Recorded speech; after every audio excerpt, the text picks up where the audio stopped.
High gains seen earlier in the week have started to fade as inflation woes halt investors yet again. The biggest corporate news of the day was the announcement that British multinational insurer Prudential's chief executive Mike Wells is to resign from his position next month.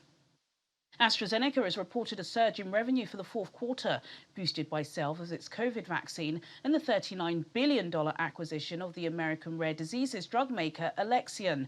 Total revenue in the fourth quarter for the Anglo-Swedish drug maker rose 63% to $12 billion, higher than the consensus forecast of $11 billion. Shares rose 3.3% at early trading. Bosses said they had delivered on the promise of broad and equitable access to its COVID vaccine, with 2.5 billion doses released for supply around the world.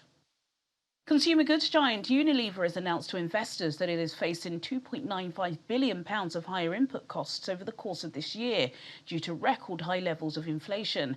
Despite the challenges, underlying sales growth during 2021 was 4.5% higher, the strongest performance for 9 years, while net profit rose 9%.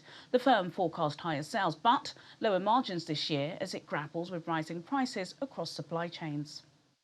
French energy giant Total Energies has reported huge 2021 net profits of $16 billion, the highest in at least 15 years. The group posted an historic $7.2 billion loss in 2020 when oil prices crashed. The mammoth result follows similar trading reports delivered by oil majors BP and Shell at a time when natural gas prices have increased fivefold.